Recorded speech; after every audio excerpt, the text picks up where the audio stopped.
Hello everyone, আবারও চলে এলাম আজ একটি নতুন ভিডিও নিয়ে। আজকের ভিডিওটা মেইনলি স্কুল স্টুডেন্টসদের জন্য। স্কুলে বিভিন্ন স্টুডেন্টসদের প্রজেক্ট দেওয়া হয় বিভিন্ন রকমের, তো ফাইল তৈরির একটা ভিডিও আমি আজকে এখানে শেয়ার করছি কিভাবে ফাইল তৈরি করতে পারবে। তোমরা ফার্স্টে বাড়িতে থাকা শক্ত কার্টুনের পিস নিয়ে নেবে। আমরা এখন অনলাইনে অনেকেই শপিং করি, তো সেখান থেকে শক্ত কার্টুনের টুকরো নিতে পারো। কভার ফাইলটা তৈরি করার জন্য শক্ত বেস যে কোনো আমরা বুক শপের দোকানেও কিনতে পাবে। আমার কাছে এই শক্ত কার্টুনের বক্সটা ছিল, তো সেখান থেকে আমি কভার ফাইলের জন্য আন্দাজ মতো টুকরো স্কেল দিয়ে মাপ করে কেটে নিয়েছিলাম।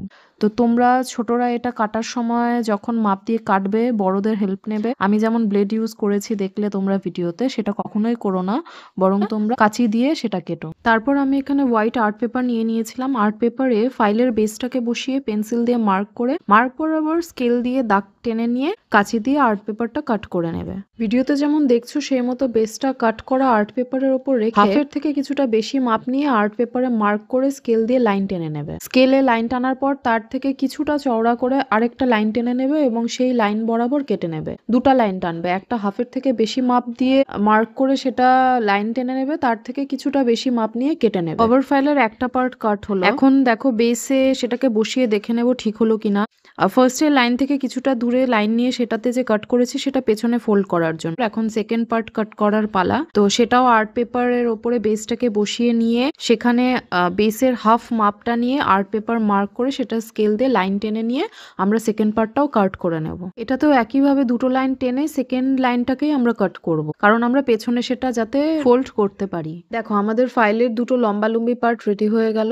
এখন ওপরেরটা নিচেরটা করার পালা। ওপরেরটা করতে গিয়েও আমরা ফাইলের যে মাপটা আছে সেই ফাইলের যতটা আমি মাপ নিয়েছিলাম বেসের, সেই বরাবর আমরা মার্ক করে নিয়ে সেটাকে স্কেল দিয়ে টেনে কাট করে নিলাম। কাট করার পর আমরা পেপারটাকে মুড়ে নেব, হাফ করে নেব পুরোপুরি, তাহলে ওপর থেকে নিচ আর নিচের থেকে ওপর যে দুটো পার্ট আছে সেই দুটো পার্ট রেডি হয়ে যাবে। তো আমি যেভাবে আর্ট পেপার কেটেছিলাম সেখানে এই টুকরো দিয়ে হয়ে গেছে। তোমাদের যদি না হয় তাহলে তোমরা আর্ট পেপার অন্য টুকরো নিয়ে এই যে যেই সাইজটা দেখতে পাচ্ছ এই সাইজের ওপর আর নিচের পার্টগুলো কাট করবে। ওপর আর নিচের পার্টগুলো বড় লাগে না, ছোট পার্টেই হয়ে যায়, তো ওপরের পার্ট আর নিচের পার্ট দুটো একটু ছোট করে কাট করে নেবে। এখন আমরা কভার ফাইলের পেছনের সাইডে যেখানে আমরা আঠা লাগাবো সেই জায়গাটা কিছুটা পেন্সিল দিয়ে মার্ক করে নিয়ে তারপর ওপর আর নিচের পার্টে আঠা লাগিয়ে নিয়ে সেখানে সেই কাগজগুলো অ্যাটাচ করে নেব। তোমরা কভার ফাইল বানানোর জন্য তোমাদের পছন্দ মতো যে কোনো কালারের আর্ট পেপার ইউজ করতে পারো। আমি এখানে সাদা ইউজ করেছি, তোমরা যে কোনো পিঙ্ক হোক ইয়েলো হোক যে কোনো আর্ট পেপারই তোমরা ইউজ করতে পারো। আমার ওপরের আর নিচের পার্টের কাগজ দুটো লাগানো হয়ে গেছে। এখন দুই সাইডের যে লম্বা কাগজের পার্টগুলো আছে সেগুলো করার পালা। তো সেখানে আমি আঠা লাগিয়ে নিয়ে সেগুলো আমি অ্যাটাচ করে নিচ্ছি। ফার্স্টে ডান সাইড, তারপরে দেন বা সাইডের দুটো কাগজ আমি লাগিয়ে নিলাম সেই আঠার ওপরে। অনেকেই কভার ফাইল তৈরি করার সময় বড় আর্ট পেপারের টুকরোটা পেছনেও অ্যাটাচ করে নেয়, সেভাবেও করতে পারো। আর আমি যেভাবে করলাম চারপাশে পার্ট করে নিয়ে অ্যাটাচ করেছি আঠা দিয়ে, সেভাবেও করতে পারো। দেখো আমাদের ফাইলটা রেডি হয়ে গেল। এখন এই আঠাগুলো শুকোতে দেওয়ার জন্য আমরা আধা ঘন্টা 1 ঘন্টার জন্য রেখে দেব। আমিও কিছুক্ষণ রেস্টে রেখেছিলাম যাতে আঠাটা শুকিয়ে যায়। এখন দেখো আমরা মাঝের পার্ট যেখানে সুতোটা ভরতে হবে, তো সেই জায়গাটা মার্ক করার জন্য পুরো বেসটার মাঝ বরাবর লাইন টেনে নিয়ে সেখানে দুটো পয়েন্ট করে নিলাম পেন্সিল দিয়ে।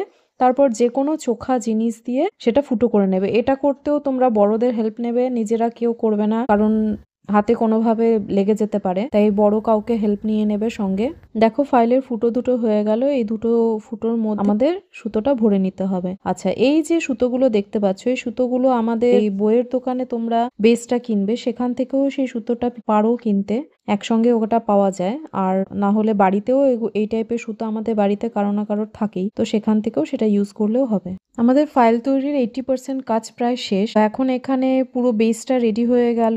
আমরা সুতো অ্যাটাচ করে নিলাম, পেপারগুলো তৈরি করে নিলাম। এখন আমাদের ভেতরে একটা ছোট্ট কাজ বাকি আছে, সেটা কি সেটা এখন দেখো। ফাইলটা খুলে নেবে, খুলে নেওয়ার পর দেখবে এই যে বেসটা আছে বেসের চারপাশে কাগজের সঙ্গে পার্টটা জয়েন্টের পার্টটা দেখতে খুব বাজে লাগে। তো আমাদের কি করতে হবে, আমাদের আর্ট পেপারের টুকরো নিয়ে সেই মাপ বরাবর টুকরো আর্ট পেপারের পিস দিয়ে আঠা দিয়ে আমরা সেই জয়েন্টগুলোকে ঢেকে দেব, তাহলে বেসের সঙ্গে কাগজটা শক্তভাবে আটকে যাবে।